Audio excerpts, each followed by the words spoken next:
Сәлем барлықтарыңызға. Біз бүгін ракушка сумкасын тоқитын боламыз. Оған қажетті құралдар. Бірінші бізде трикотажды жіп керек.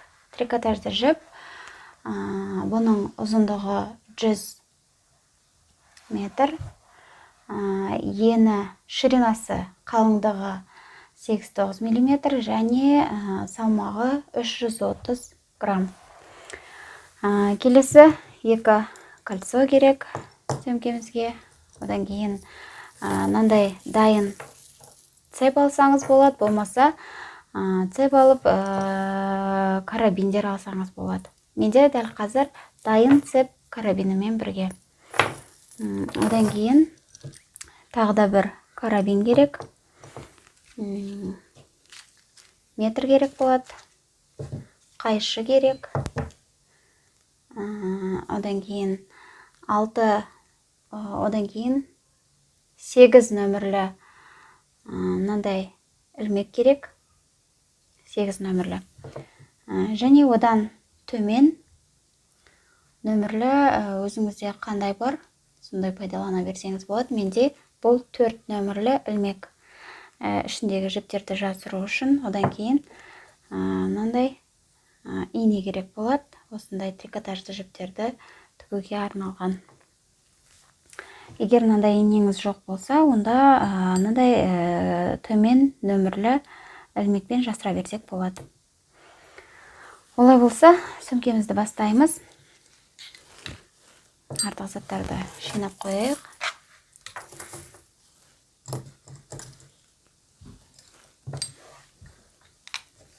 Ілмегімізді аламыз. Бірінші трикотажды жіпімізді алып кішкене қатты емес, кішкене ғана тартып, созыңқырап аламыз, жинақтап. Сізге қанша көлемде керек, сонша көлемде. Соншалықты.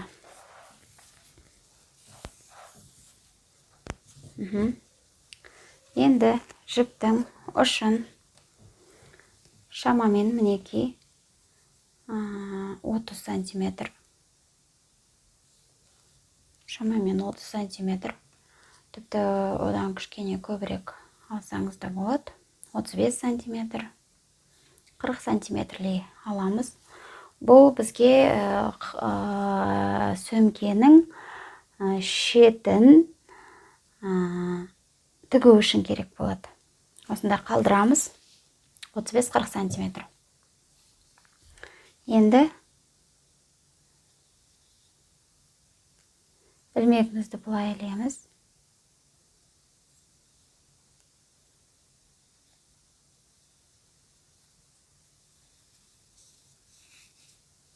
Осылай іліп, тағы да көрсетемін.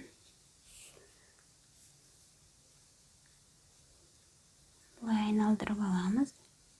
Ілмегімізді кіргіземіз жіптің ішіне. Енді жұмыс жібін өткіземіз. Сонда бізде біреу тоқылды.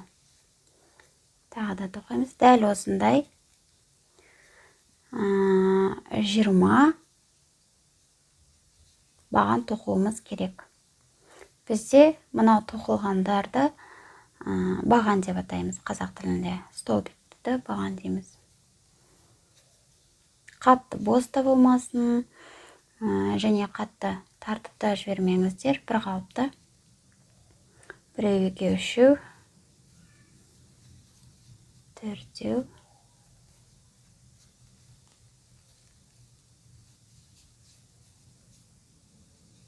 5.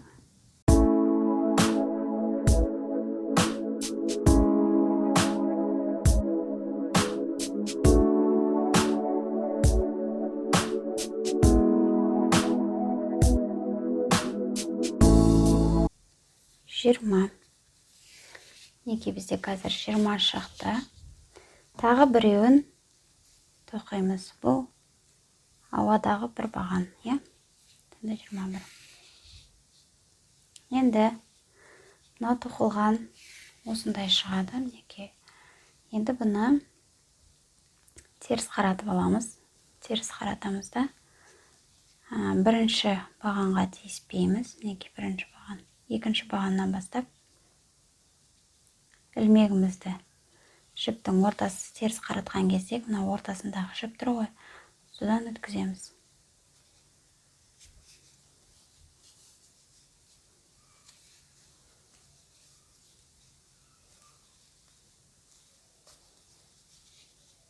Біреу,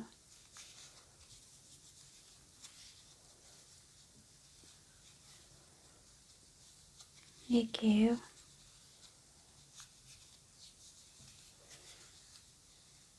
үшеу, мінекей осылай тоқылады.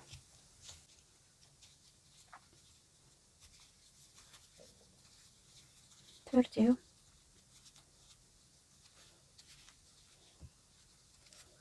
бесеу,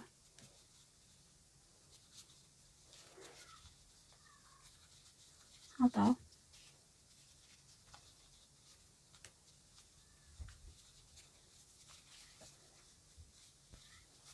жетеу, сегіз, тоғыз, 10,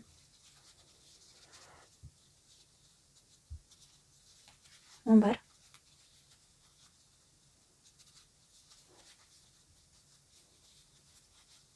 12, 13, 14, 15,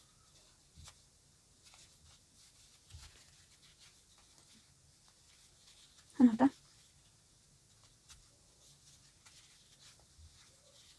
17, 18,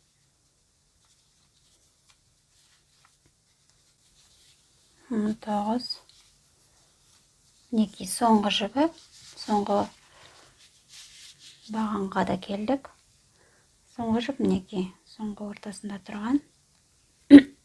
Қарасаңыздар, мына жерде де ашық тұр, бұнымен шатастырмаймыз, иә. Соңғы мінекей түйін болып тұрған жердегі жіпті ашып аламыз да, сол жерге ілмегімізді кіргізіп, бір баған тоқимыз. Сонда 20 болды бізде. Енді тағы да бір баған, бос баған бір рет тоқып аламыз. Енді мынау тоқығанымызды айналдырамыз. Сонда бізде осындай тоқылған дүние шығады. Енді келесі бізде қарасақ, 20 болды, иә. 20 ендігі бізде дәл сізде маркер болса, маркермен осы жіпке арналған, маркер жоқ болса, басқа түстен жіптен кішкене кесіп алыңыз да. Мінекей, мысалға басқа түс, иә. Бұл бізге қазір маркердің орнына керек болады. Мына жерде бірінші бағандық тастап кетеміз, екінші бағанның мінекей алдыңғысынан өтіп, артқысынан жіпті өткіземіз. Жұмыс жібін өткізіп, осылай тоқимыз. Біреу, мінекей. Тағы да қайталап айтамын. Бірінші қайтадан тоқып көрсетейін. Мінекей. Бірінші бағанды қалдырамыз. Екінші баған, иә. Екінші бағанның алдыңғысынан өтеміз, артқысына ілмегімізді кіргіземіз, мінекей. Одан жұмыс жібін іліп, осылай тартып аламыз. Бір. Қатты тартып та тоқымаймыз, қатты бос та тоқымаймыз, иә, бір қалыпты. 2.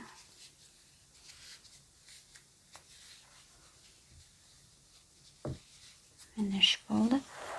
Мынаны тағы да қажетінше өзімізге жіпті тартып алайық. Кішкене созып. Не үшін созамыз? Себебі бұл трикотажды жіп болғаннан кейін кішкене созылады. Сөмкеміз қатты бос болып қалмау үшін біз алдын ала арнайы осылай кішкене созып дайындап алғанымыз дұрыс. Жалпы мынау тоқып жатқан ракушка сумкамыз мезгілге қарамайды. Қай мезгілде болса да ұстай берсеңіз болады. Орыс тілінде водоотталкивающий дейді ғой. Сондай средствоны алып, бір сеуіп алып, содан кейін ұстай берсеңіз болады. Қай мезгілде болса да ұстасаңыз өте ыңғайлы. Сөмкеде тоқып жатырмыз. 3 болды, иә? Мінекей. Жіптің алдыңғысына емес, артқысынан өткіздік. Ілмегімізді, ілмекке жұмыс жібін ілдіп, мінекей тартып алдық.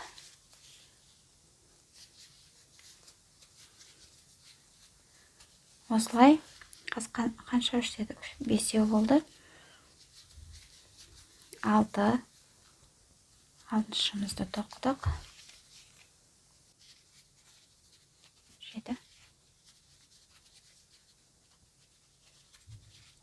Шуақта 7-8. Шуақта 7-8 болды. 9. 9-шымызды тоқыдық. Енді 10-шы баған. Біз 10-шы бағанға екеу, тағы біреу қосамыз, сонда 2 баған тоқимыз. Мінекей. Біреу. Тағы да сол. Мінекей ойыққа, иә. Сол жерге тағы да екіншісін кіргізіп тоқып аламыз. Бұл келесі жіпте де дәл солай бағанда да 2 бағанын тоқимыз. Біреу.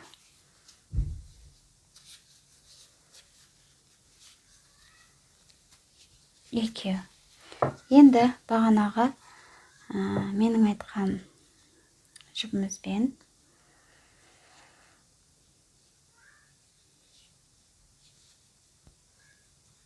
мінекей. Егер сізде осы тоқымаға арналған маркер болса, маркермен, маркер жоқ болса, мінекей мынандай басқа түсті жіппен белгілеп алсаңыз болады. 2 бағанда шатасып қалмау үшін. Ал егер жоқ шатаспаймын десеңіз, онда бұлай байлап керек емес. Мінекей 2 бағанды белгілеп алдық. Бірінші жаңа қостық қой, сондағы біріншісіне тиіспедік, екіншісін белгіледік, және екінші қосқан жердегінің біріншісін белгілейміз. Дәл қақ ортасын, сөйттік. Енді ары қарай мынау басы сияқты әр бағанға бір-бірден қосып, бір бағаннан қосып қана тоқып шығамыз. Санаймыз 9 болу керек. 2. 2 жағымыз бірде шығу керек қой. 3. 4. Мінекей жіптің алдына емес, артына, иә, соңғы бағанның артына дейміз.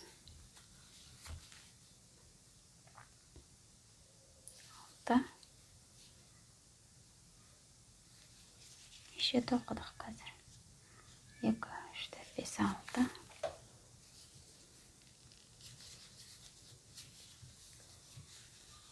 7.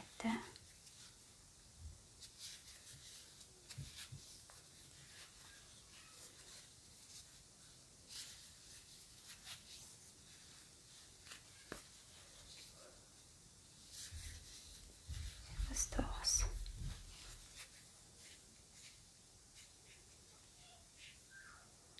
3, 6, 9 болды мінекей. 9 жасадық, 9 тоқыдық. Енді бітті ғой, көрдіңіздер, иә? Бағандардың барлығы бітті. Енді мына жерде ауадағы бір жіпті өткіземіз.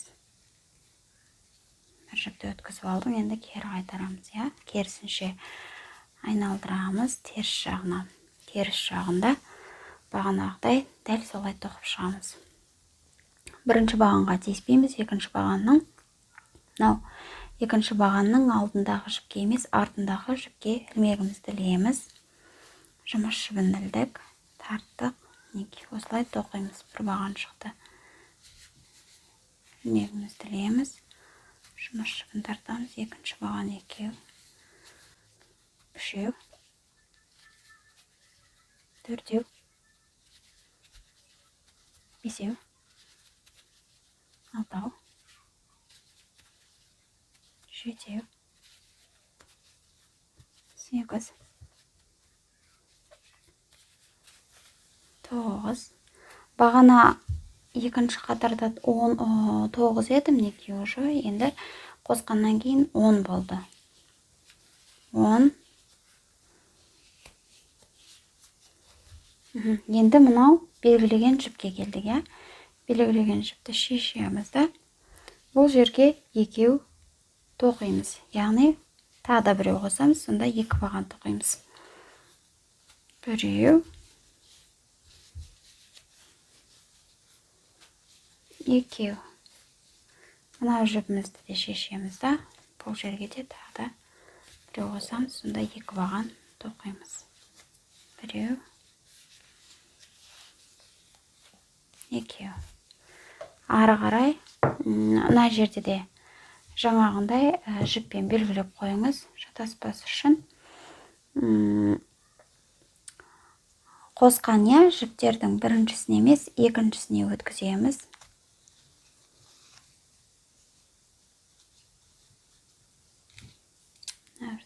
Сіздерге көрінбесе, мен кішкене кесіп тастайын.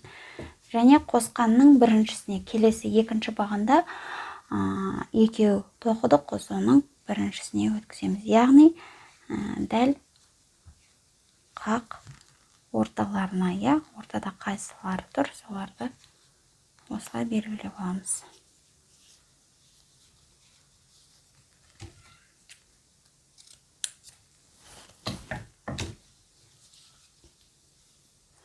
Келесі баған бір талдан бізде 10 болу керек. Біреу, 2, 3, 4, 5, 6, 7, 8, 9. Мінекей соңғысы, міне соңғы жібе.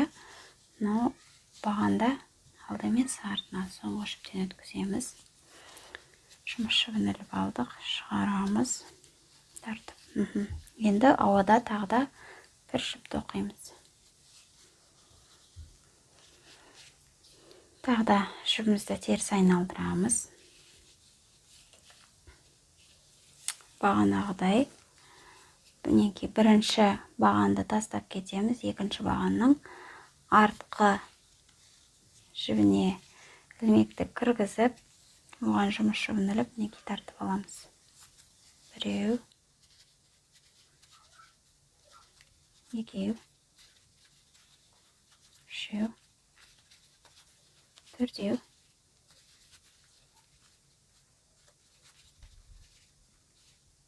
5, 6, 7, 8,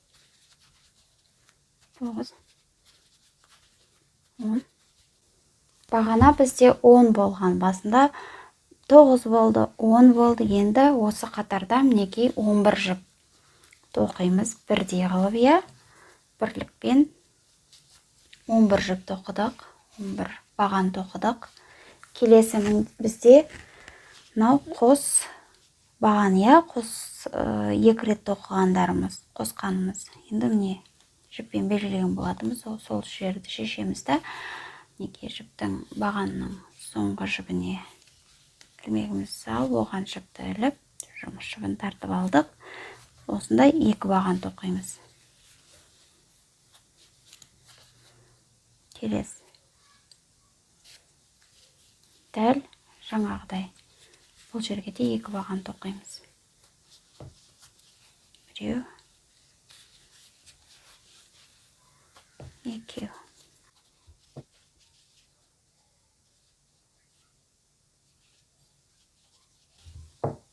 Тағы да белгілейміз. Неге? Ең бірінші екеу жасаған, қосқан бағанның екіншісінен жібімізді өткізіп, осында маркеріңізбен белгілесеңіз болады. Келесі біріншісі, түсінікті ғой. Мынау бірінші бағанға тиіспейміз, екіншісіне елдік. Енді мынау қосқанның бірінші бағанын ілеміз, дәл қақ ортасынан.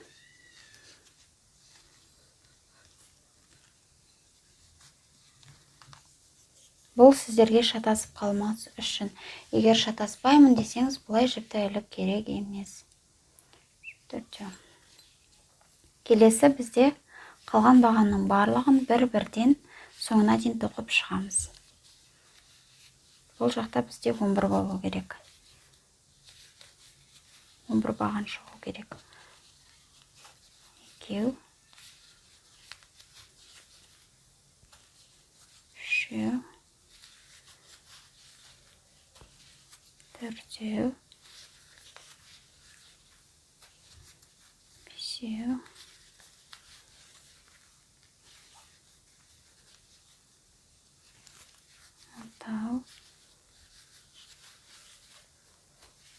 7,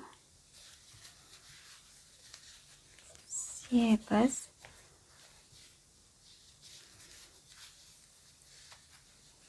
9,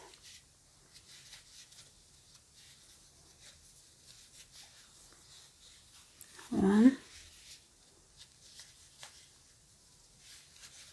11.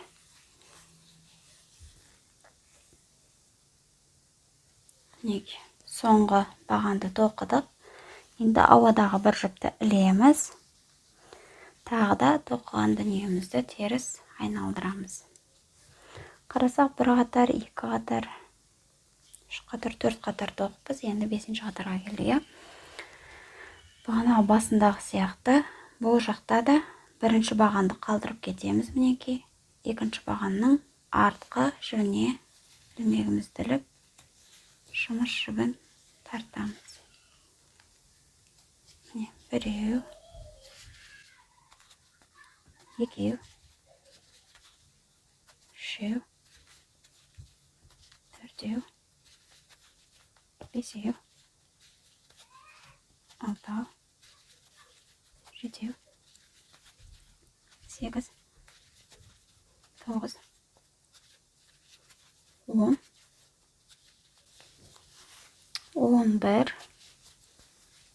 Бағана 11 болған бізде, мінеки тағы біреу қостық, сонда 12. 12 бағанды бір бағандықтармен толықтырдық, мінеки. Жерде 12 шықты, 12 баған шықты. Енді мына белгілеген жібімізді тағы да аламыз.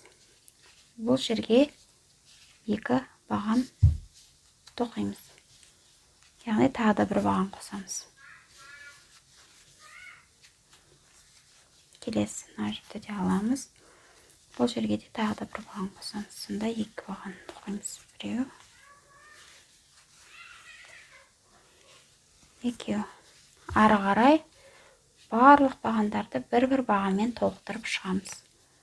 Яғни солай бір-бір бағанмен тоқимыз.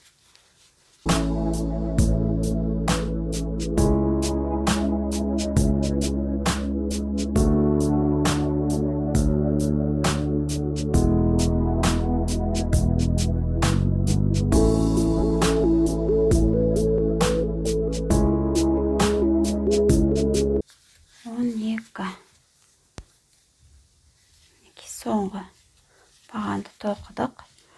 Тағы да ауадағы бір баған тоқып аламыз. Енді тағы да жіп тоққанымызды теріс қаратып, барлық бағанды бір-бірден тоқып шығамыз. Бізге керегінше жіпті тағы да созып аламыз. Кішкене мынандай Кейде мынандай оралып сізге мешать етуі мүмкін. Соны осылай мен түзеп алам.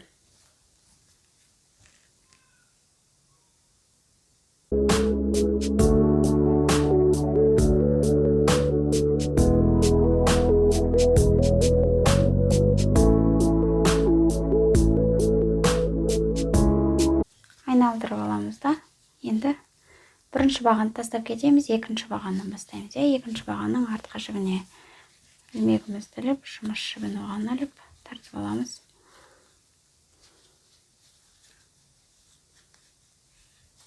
Дәл осылай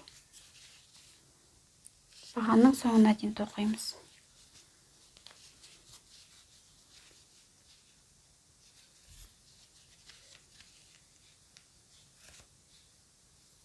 Біреу мінекей. Екіншісі. Үшеу. Бізде 24 болу керек, 12-12-ден 12-13 26 болу керек.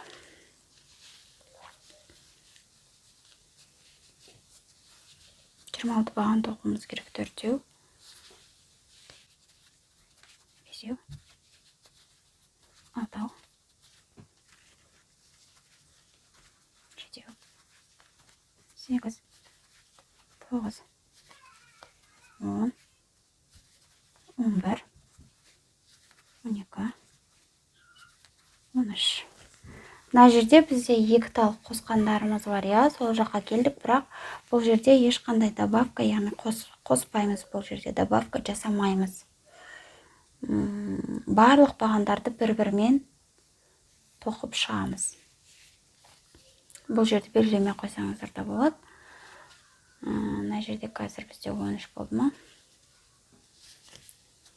14. Дәл осылай мына баған біткенше өз беттеріңізше тоқып шығыңыздар.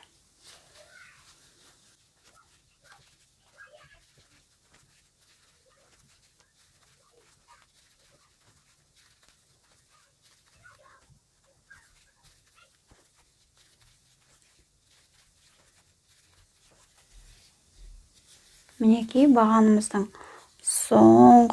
қатарымыздың соңғы бағандарына да жеттік. Мінекей соңғы бағаны ilмегімізді ілеміз. Соңғы баған бітірдік. Тағы да ауадағы бір жіп тоқып аламыз, бір баған. Енді тоққанымыз теріс айналдырамыз. Дәл осылай ештеңе қоспай, осы қатар сияқты біз 10 қатар тоқуымыз керек. Бірінші бағанды өткіземіз, екінші баған. Көрдіңіздер ғой. Біреу. Дәл осылай 10 қатар тоқимыз. Бір қатар тоқыдық, біз қазір екінші қатардамыз.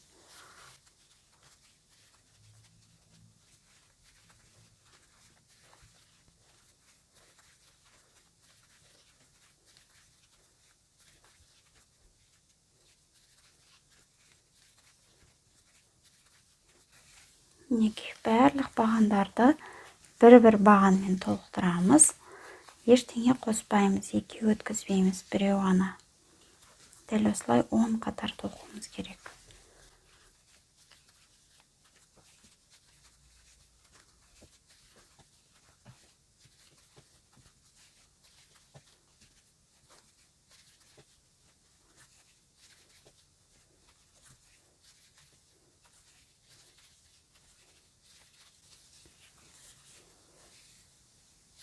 Соңғы бағанды тоқып жатырмыз. Өткіздік. Енді ауадағы бір жіп өткізіп аламыз. Дағы да теріс қаратамыз. Бірінші бағанды өткіземіз. Бұл бізде үшінші қатар басталды.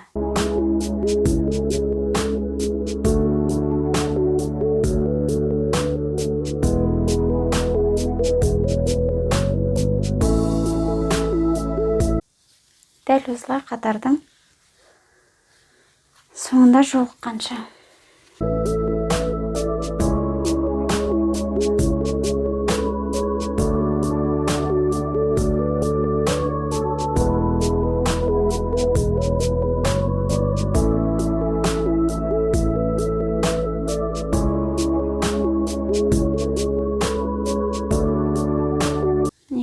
Енді тағы қатарымыздың соңы бітті.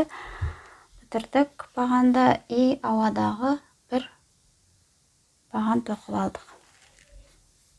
Қарасақ, мінекей жібіміз өстіп, теріс айналып, түйіліп, андай теріс болып, мешать етуі мүмкін, сізге кедергі жасауы мүмкін. Оны былай айналдырып аламын мен. 3 қатар бітті бізде.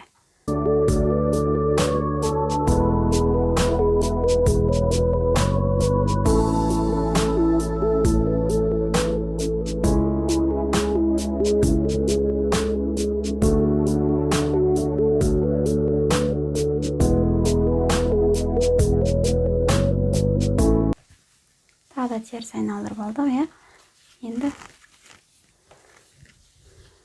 бірінші баған тастап кетеміз, екінші баған.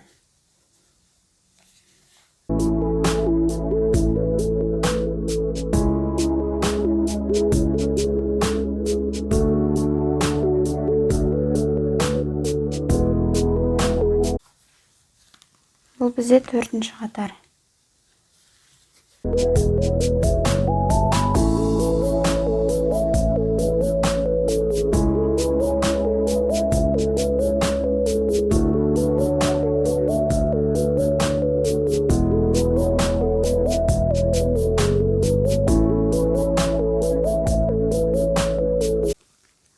Соңғы ауадағы бір баған тоқып алдық. Келесі тағы да теріс айналдырып, бірінші баған тастаймыз, екінші бағаннан бастаймыз.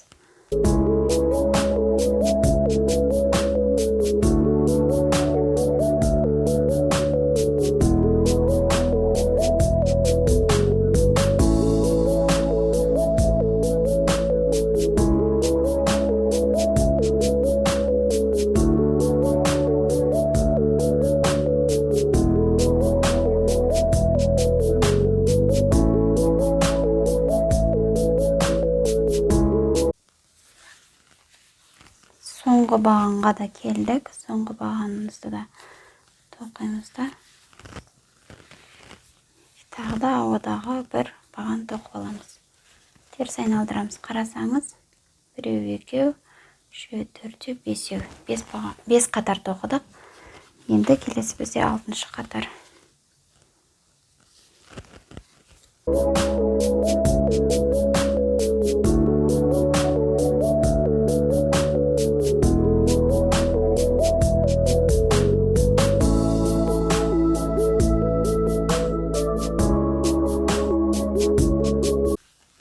Жалпы бұл сөмкеде жіптің оң қарауы, теріс қарауы маңызды емес. Егер жоқ, мен тек қана оң жақпен ғана тоқимын десеңіз де болады, мынандай оң жағымен.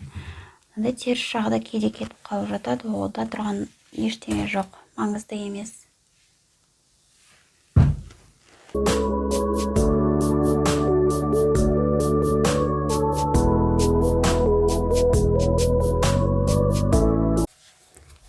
Алтыншы қатарымыз бітті. Мінекей соңғы бағандары қалды.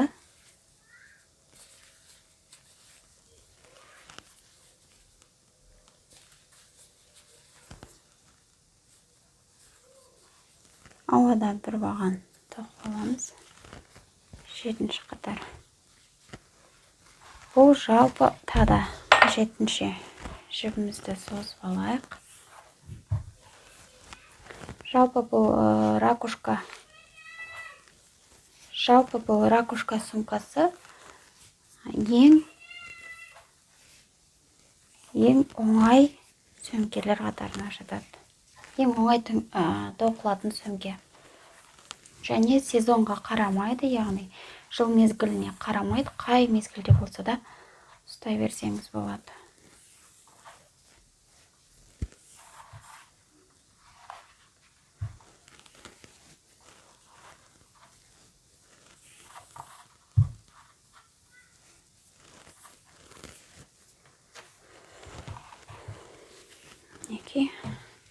Бұл бізде 1, 2,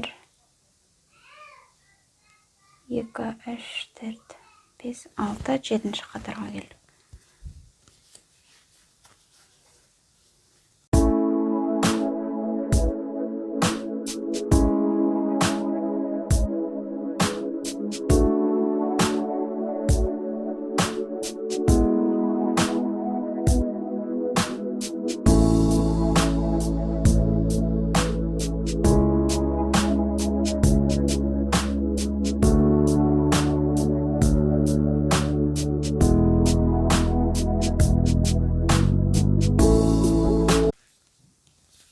Мінекей 7-ші қатардың соңғы бағандарына да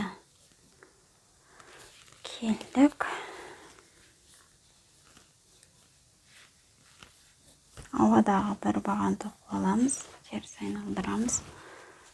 8-ші қатар.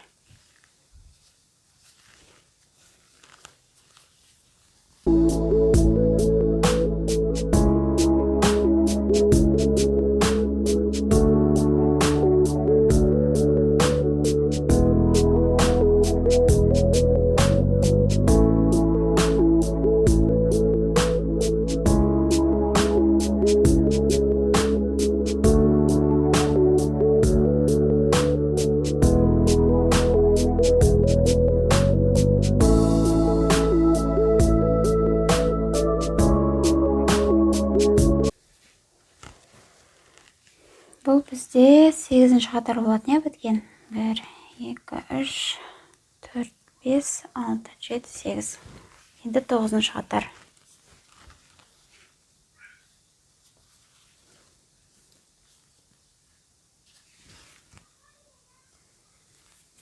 Біз ауадағы біреуді оқыдық па?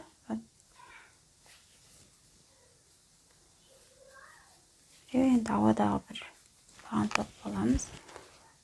Екіншісі.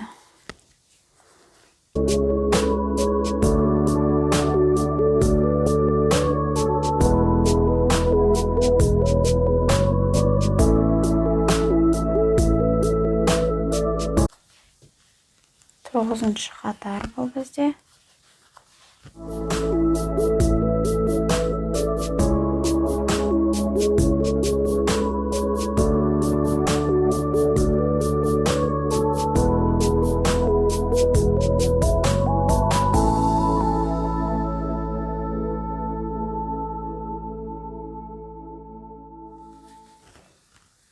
Тоғызыншы қатардың екі соңғы бағаны тоқып жатырмыз. Ауадағы бір баған тоқып алдық. Келесі бізде 10-шы қатар, 1 қатар, 2 қатар, 3 қатар, 4 қатар, 5, 6, 7, 8, 9, 10-шы соңғы. Тағы да жіпімізді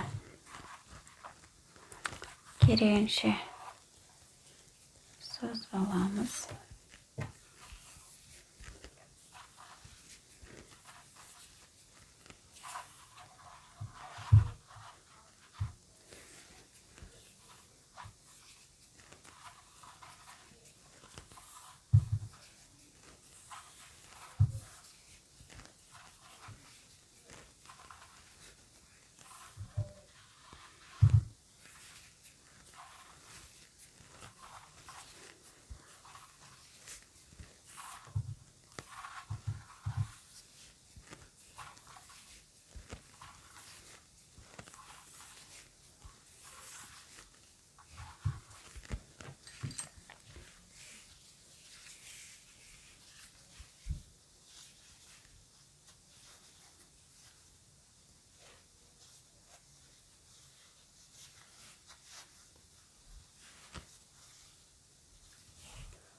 Бұл бізде 10-шы қатар.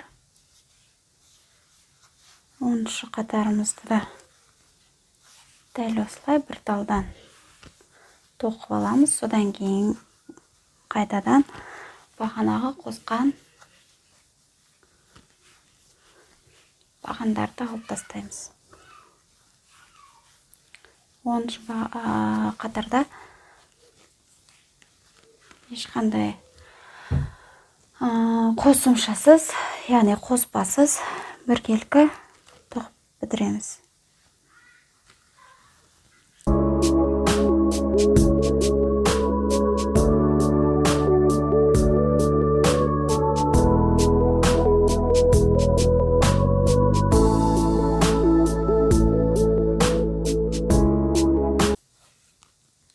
Мінекей 10-шы қатардың соңғы бағандарына да келіп жеттік.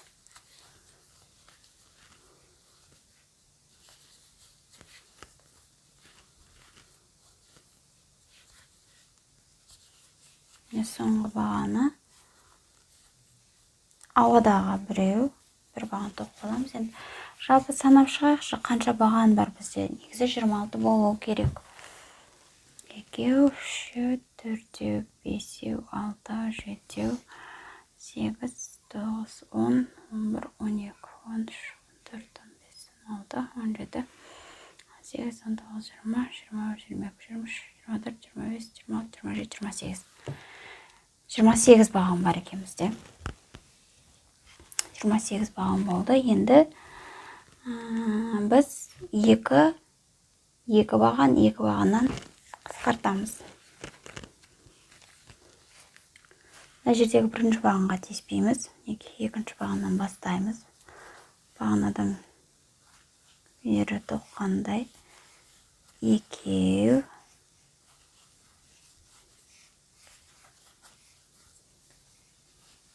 үшеу,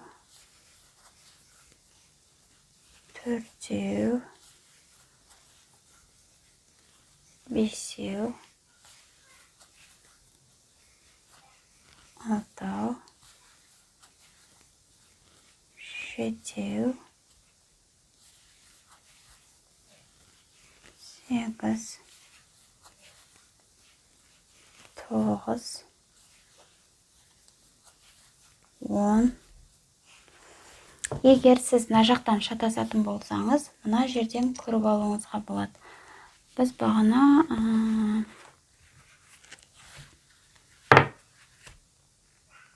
5-ші қатарда қостық. 1, 2, 3, 4. 5-ші қатарда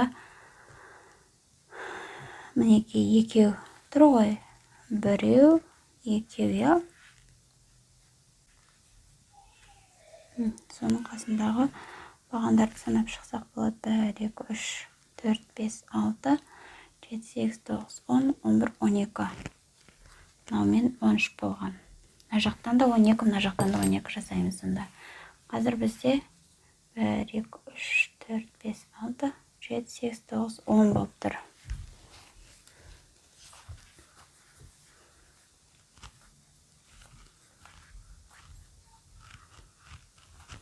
11,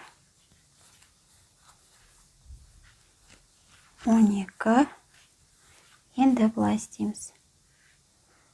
2, 3. Мына жақтан да санап алайық 12-ні. 1, 2, 3, 4, 5, 6, 7, 8, 9, 10, 11, 12.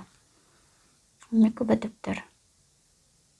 Енді біз сонда екі бағаннан қысқартамыз. Оны қалай істейміз? Ілмегімізді бірінші бағанға бұлай кіргіземіз. Жұмыс жібін іліп аламыз. Және екінші бағанның да ілмегімізді кіргізіп жұмыс жібін іліп аламыз да, мінекей. Тағы да ілмекке жұмыс жібін іліп бұлай тартамыз.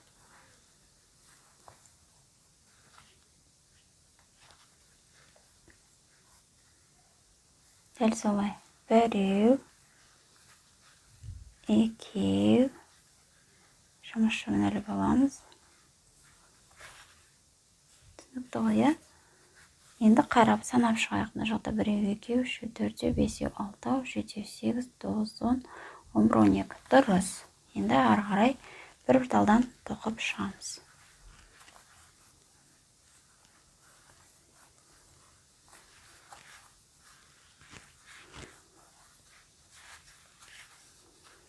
Дәл осылай қысқарту арқылы 5 қатарды тоқимыз. Бағана біз қосқан болатынбыз, енді қысқартамыз.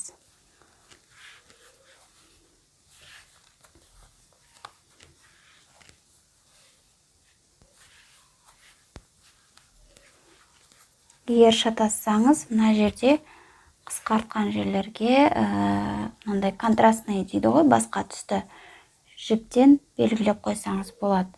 Шатаспаймын десеңіз керегі жоқ.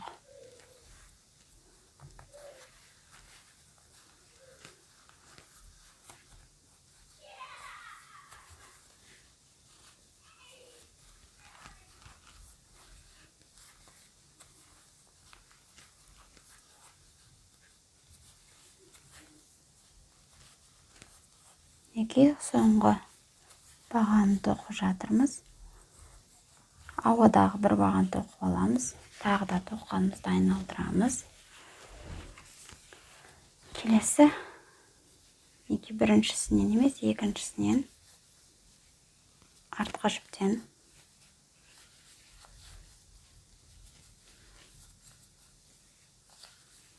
Енді 11 тоқимыз, я?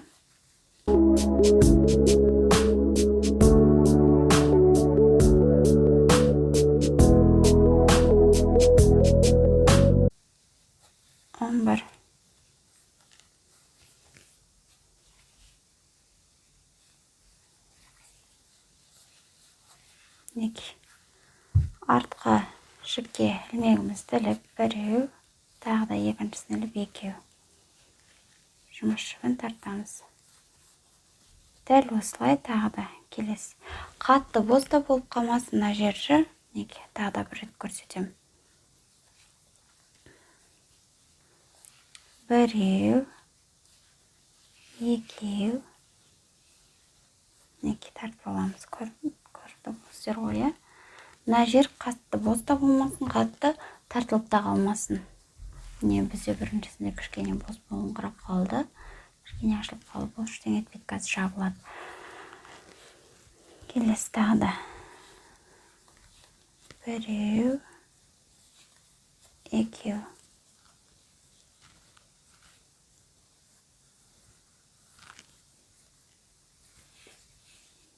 Тоқи саламыз. Мына жақтан санаңыз. 1, 2, 3, 4, 5, 6, 7, 8, 9, 10, 11.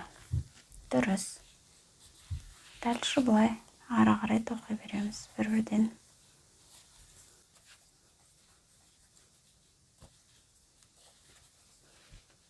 Бұл бізде екінші қатар.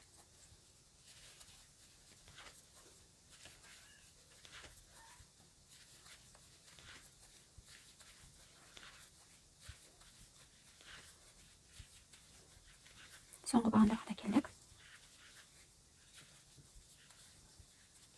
Ауадағы бір баған тоқимыз. Айналдырамыз.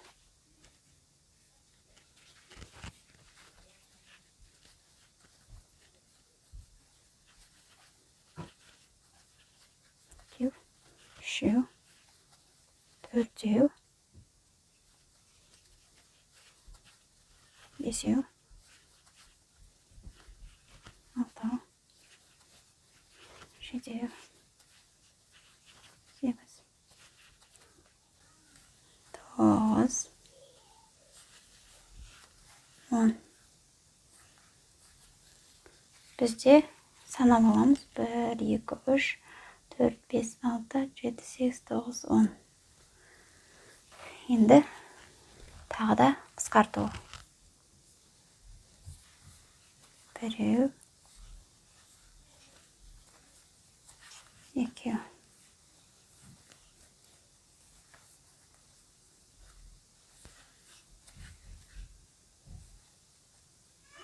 Мынаны кішкене тартыңқырап, қысқалау қайық. Біреу,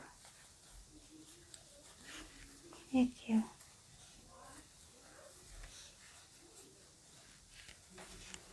Мына жақты санаймыз. 1, 2, 3, 4, 5, 6, 7, 8, 9, 10. Дұрыс.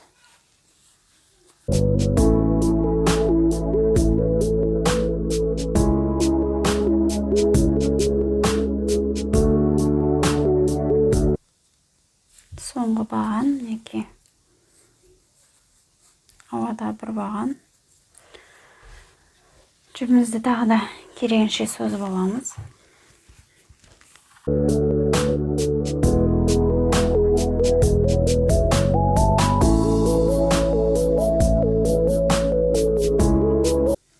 Айналдырамыз.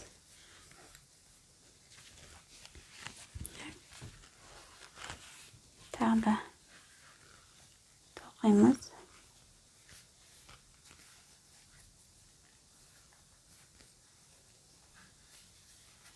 Екеу, үшеу, төртеу, бесеу, алтау, жетеу, сегіз. Бағана 10 болған, енді 9 болады, 9.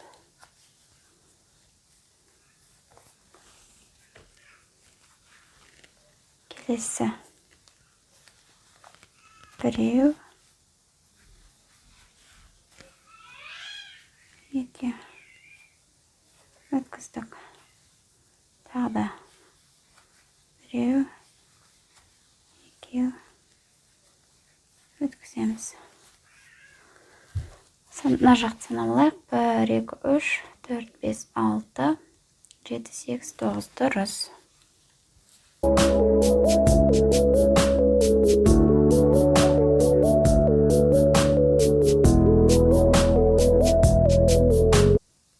Соңғы бағанымызды тоқимыз.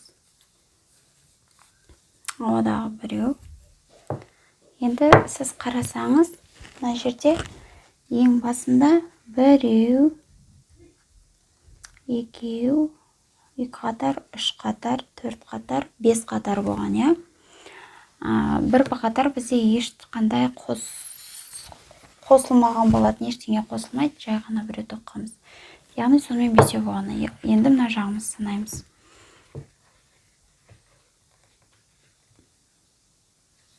Мінеки. Біреу, екеу, үшеу, 4 қатар болып тұр. Енді ештеңесіз жай ғана 5-ші қатар тоқып шығамыз.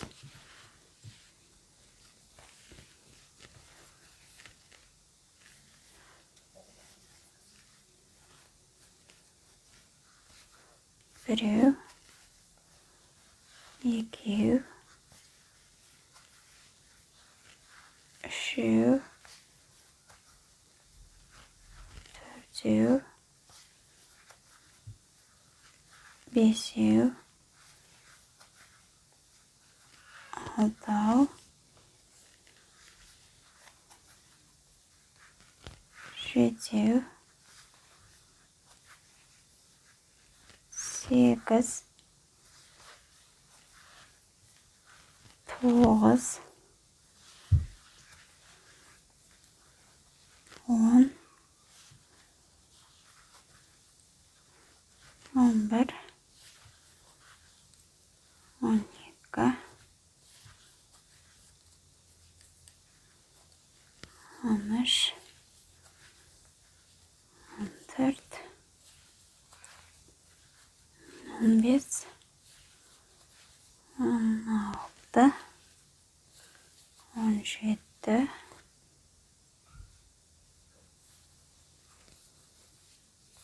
18,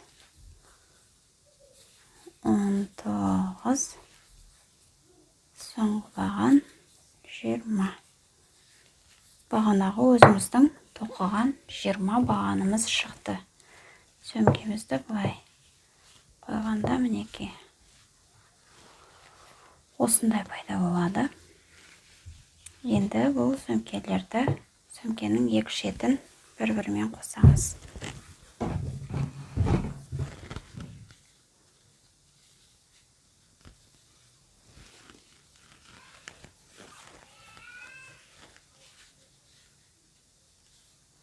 Оны бұлай істесек болады. Мінеки, мына шетінен де,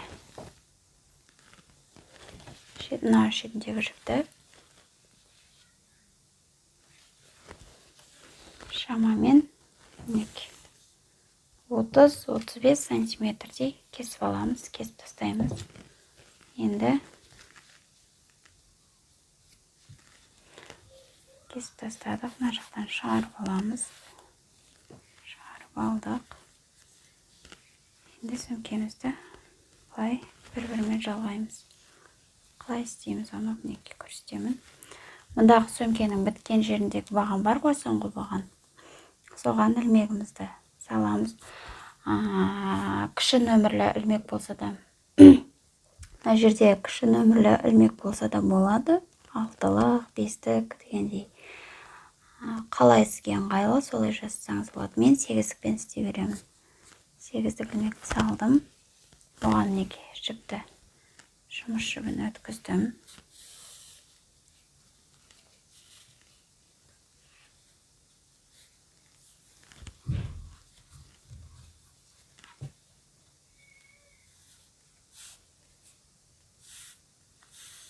Аны былай істейміз. Мінекей 8-ді қой. Осы 8-дікті мына жерден екеуінің арасы, осынан жібімізді кіргізіп аламыз.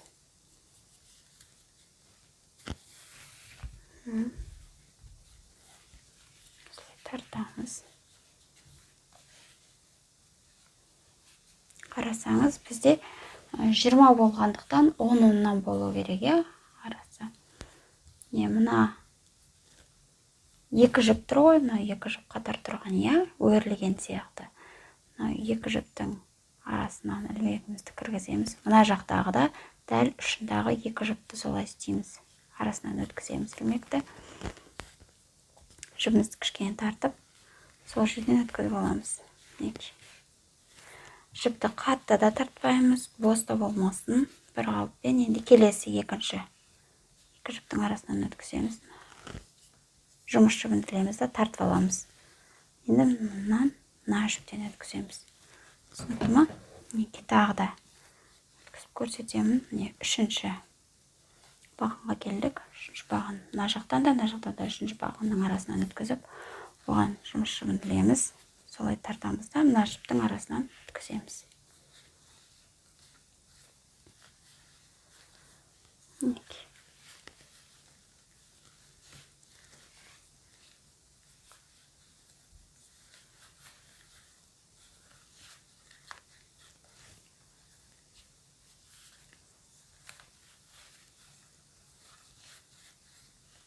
Қатты кішкене кең болып кетті.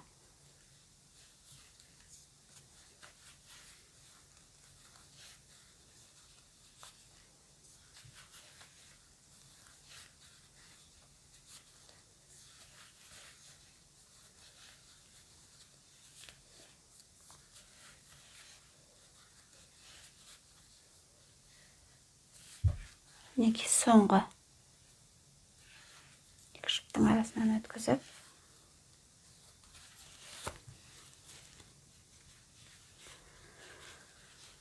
бұны енді біз қалай жасырамыз? Мінекей мынаумен де жасырсаңыз болады, мынандай инемен. Болмаса кіші ілмекпен де жасырсаңыз болады. Мінекей мына жердегі тоқылған жіптің арасынан өткіземіз.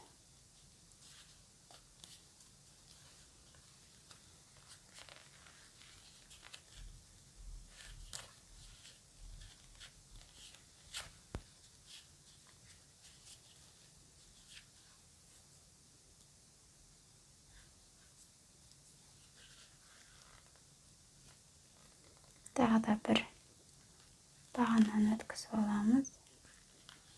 Бергі жіптен ғана, арғы бағанның арғы жібіне өтпейміз, себебі арғы жібі ол бізде сөмкенің сырт жағы, іш жағы болып табылады.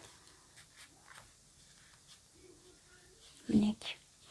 Енді мынандай кіші нөмірлі ілмекпен көрсетейін сіздерге, инемен көрсеттім. Енді келесі қарама-қарсы жағына қарай жасырамыз.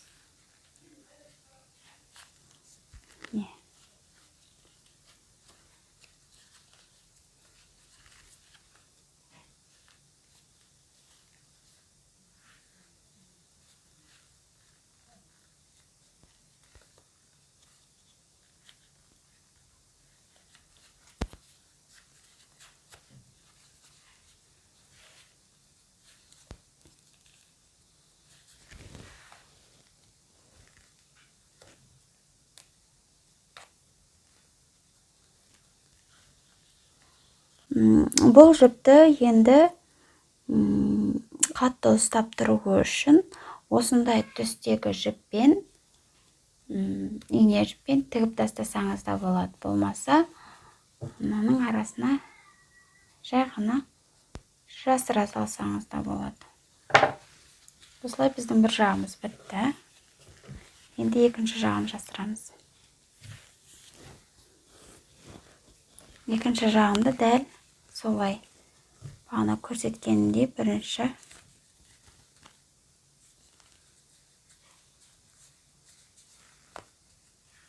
мінекей мына жіптердің кіші нөмірлі ilmekten көрсетейін. Жақтан өткізіп аламыз.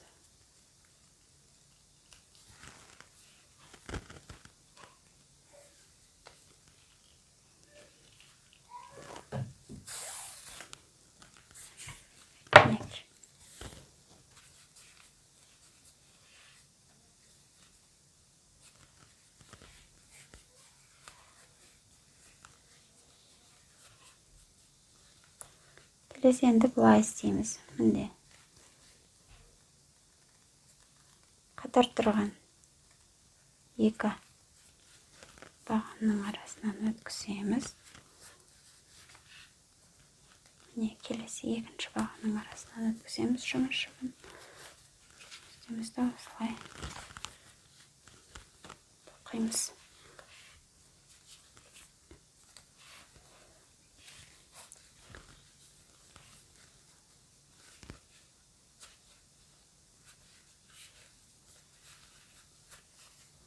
Қатты тартпаймыз, қатты тарсаңыз қазір мына жағы ашылмай қалады.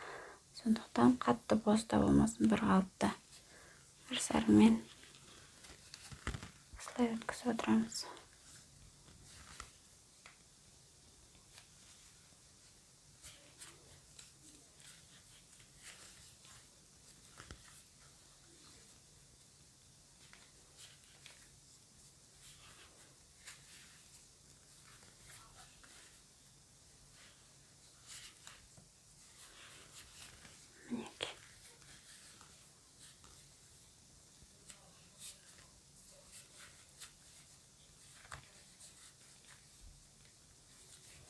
Мінекей соңғы бағандар.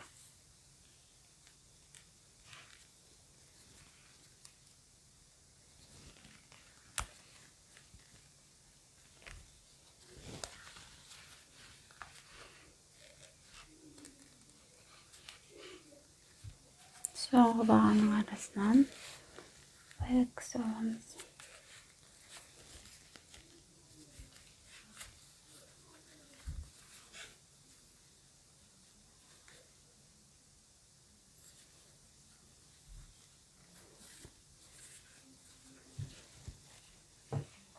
Енді тағы да қысқартамыз. Жасырамыз. Неке жіпті алып, қатар тұрған кішкентай ілмекпен неке қатар тұрған бағандардың арасына кіргізіп, осылай жасырсақ та болады.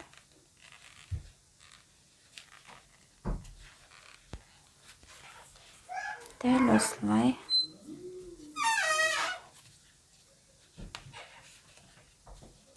Жібіміз біткенше жасырып шығамыз.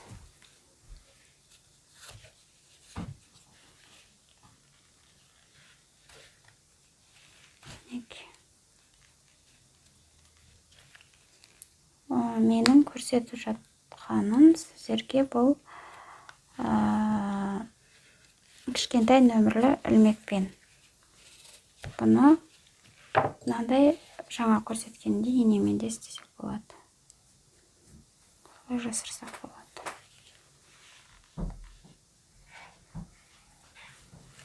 Не болсақ? Жылап жатыр ма?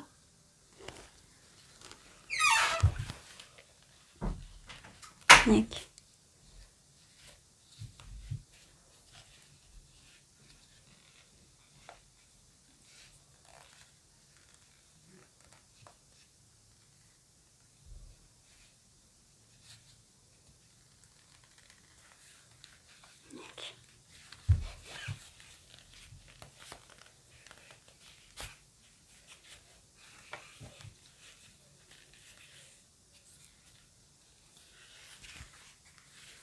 Енді келесі жаққа ауыстырамыз да қарама-қарсы жағымен осылай қарама-қарсы жақтан да жасырып шығамыз. Сонда жібіміз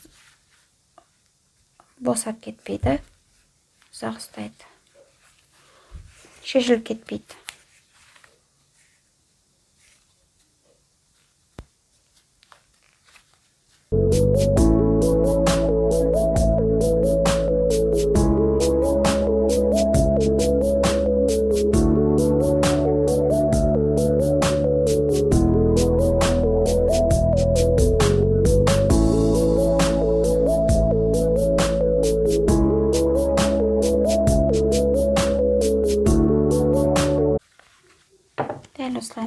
тартылған жіпті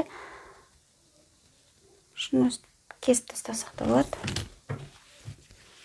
Мінекей, енді сөмкемізді теріс жағын ішіне кіргізіп, оң жағына қарай айналдырамыз. Сонда бізде осындай сөмке пайда болды. Мінекей, шеттерін қараңыздар. Екі шеті осындай. Ендігі біздегі жұмыс шетінен бастап сөмкенің жоғарғы бөлігін тоқу. Мінекей, мына жерде қарасаңыз ашық жерлер бар. Мінекей, былай істейміз.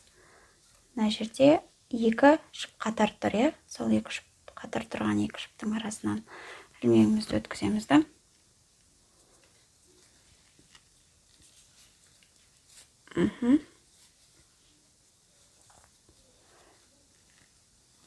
Қатар тұрған екі жіптің арасынан өзі көрініп тұр сіздерге. Солай өткізіп отырамыз. Қатар тұрған екі жіп.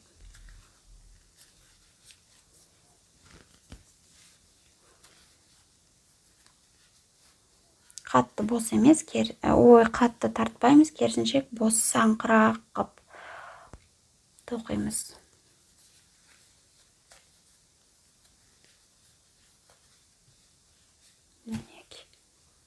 Екі жіп тұр ғой бізде.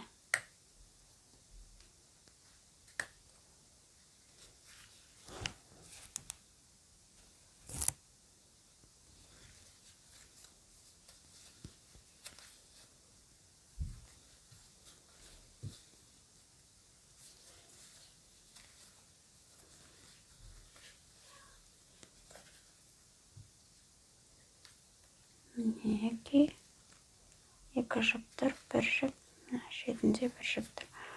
Осыларды аламыз да, осылай тоқып шығамыз. Тоқылғанда мынандай болып тұрады бізде. Қатты тартпаңыздар. Тартсаңыз сөмкеңіз мүлдем кішкентай болып тартылып қалады. Сондықтан босырақ тоқиық. Міне екі жіп тұр, сол екі жіптен өткіземіз арасынан. Мына жерде кішкене кірмеу, ілмектің кіргізу кішкене қиынырақ болады. Ода тұрған ештеңе жоқ. Мен қатты тартып қойыптым деп шошымаңыздар, ода тұрған ештеңе жоқ.